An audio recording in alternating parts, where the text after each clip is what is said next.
Spiderman home കമ്മിങ്ങില് അവഞ്ചേഴ്സിന്റെ mask ഒക്കെ ഇട്ടുകൊണ്ട് വന്നിട്ട് കുറെ റോബേഴ്സ് ബാങ്ക് റോബറി നടത്താൻ ശ്രമിക്കുമ്പോൾ അവരെ തടയാനായിട്ട് സ്പൈഡർമാൻ അവിടേക്ക് എത്തുന്നുണ്ട്.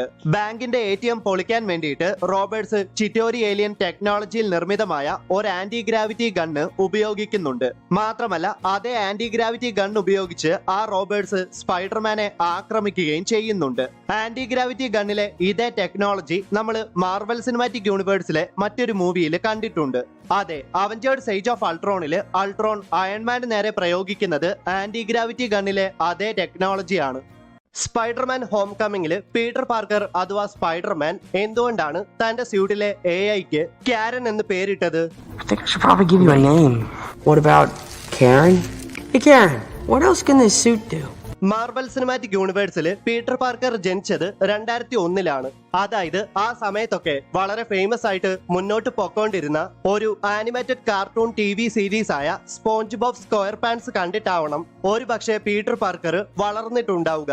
സ്പോഞ്ച് ബോബ് സ്ക്വയർ പാൻസിലെ ഒരു കഥാപാത്രമായ പ്ലാങ്ക്ടനെ സഹായിക്കുന്ന ഒരു AI കമ്പ്യൂട്ടറിന്റെ പേരാണ് കാരൻ. സോ ഇതൊക്കെ കണ്ടു വളർന്ന പീറ്റർ പാർക്കറിന് ടോണി സ്റ്റാർക്ക് ഒരു അഡ്വാൻസ്ഡ് AIയെ കൊടുത്തപ്പോൾ താൻ പണ്ട് കണ്ട കാർട്ടൂൺ TV സീരീസിലെ ഒരു കഥാപാത്രമായ കാരന്റെ പേരായിരിക്കാം പെട്ടെന്ന് അദ്ദേഹത്തിന്റെ മനസ്സിലേക്ക് വന്നത്. ഒരു പക്ഷെ ശരിക്കുമുള്ള റീസൺ ഇതൊന്നും ആകണമെന്നില്ല. ഇത് എന്റെ അഭിപ്രായമാണ്. സോ നിങ്ങൾക്ക് എന്താണ് തോന്നുന്നത്?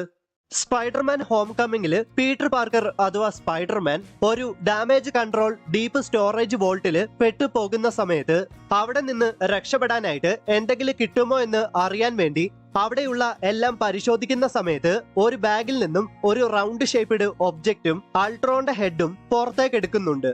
ഇവിടെ സ്പൈഡർമാൻ ആ ബാഗിൽ നിന്നും ആദ്യം പുറത്തേക്കെടുത്ത റൗണ്ട് ഷേപ്പ്ഡ് ഒബ്ജക്റ്റ് നമ്മൾ മറ്റൊരു മാർവൽ മൂവിയിൽ കണ്ടിട്ടുണ്ട്.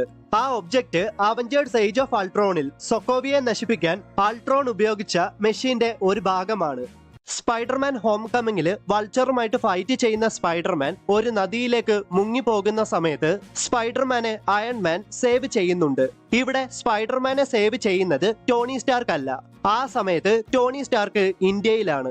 ഇന്ത്യയിൽ നിന്നുമാണ് ടോണി സ്റ്റാർക്ക് അയൺമാൻ സ്യൂട്ടിനെ കൺട്രോൾ ചെയ്ത് സ്പൈഡർമാനെ സേവ് ചെയ്യുന്നത്. ഇവിടെ ഈ സീനിൽ അയൺമാൻ സ്യൂട്ടിലേക്ക് ശ്രദ്ധിച്ചു നോക്കിയാൽ ആ സ്യൂട്ട് ഒരു ഗ്ലാസ് പിടിച്ചോണ്ട് നിൽക്കുന്നത് പോലെ നമുക്ക് കാണുവാൻ സാധിക്കും. അതെന്തുകൊണ്ടാണെന്ന് വെച്ചാല് ഇന്ത്യയിൽ അതേ സമയത്ത് ടോണി സ്റ്റാർക്കും ഒരു ഗ്ലാസ് കയ്യിൽ പിടിച്ചിട്ടുണ്ട്. അതെ, ടോണി സ്റ്റാർക്ക് ചെയ്യുന്നത് ആ സമയം അതേപടി അനുകരിക്കുകയാണ് അയൺമാൻ സ്യൂട്ട്. സ്പൈഡർമാൻ ഹോം കമ്മിങ്ങില് പീറ്റർ പാർക്കർ തന്റെ വെബ് ഫ്ലൂയിഡുകൾ ആരും കാണാതെ ഹൈഡ് ചെയ്തു വെച്ചിരിക്കുന്നത് തന്റെ ഹൈസ്കൂളിലെ ലോക്കേഴ്സിന്റെ അടിയിലാണെന്ന് നമ്മൾ കണ്ടിട്ടുള്ളതാണ്. പീറ്റർ പാർക്കർ ലോക്കറുകൾ ഉയർത്തിയിട്ട് തന്റെ വെബ് ഫ്ലൂയിഡ് എടുക്കാൻ ശ്രമിക്കുന്ന സമയത്ത് പീറ്റർ പാർക്കർ തന്റെ വെബ് ഫ്ലൂയിഡ് വെച്ചേക്കുന്ന ലോക്കറുകളുടെ ഭിത്തിയിൽ പോറലുകളും വരകളും ഒക്കെ നമുക്ക് കാണുവാൻ സാധിക്കും. എന്നാൽ മറ്റു ലോക്കറുകളുടെ ഭിത്തികളിൽ പോറലുകളോ വരകളോ ഒന്നും തന്നെ നമുക്ക് കാണുവാൻ സാധിക്കില്ല. അതിന് ഒരു കാരണമുണ്ട്. അതായത് പീറ്റർ പാർക്കർ തന്റെ വെബ് ഫ്ലൂയിഡ് എടുക്കാൻ വേണ്ടിയിട്ട് നിരന്തരമായിട്ട് ലോക്കറുകൾ പൊക്കുന്നത് കൊണ്ടുണ്ടായ പാടുകളാണ് നമ്മൾ ഇവിടെ കണ്ട പോറലുകളും വരകളും ഒക്കെ. ഇതൊക്കെ ചെറിയ ഡീറ്റെയിൽ ആണെങ്കിൽ പോലും ആ ചെറിയ ഡീറ്റെയിൽ എടുത്തു കാണിക്കാൻ മാർവൽ സ്റ്റുഡിയോസിന് സാധിക്കുന്നുണ്ട്.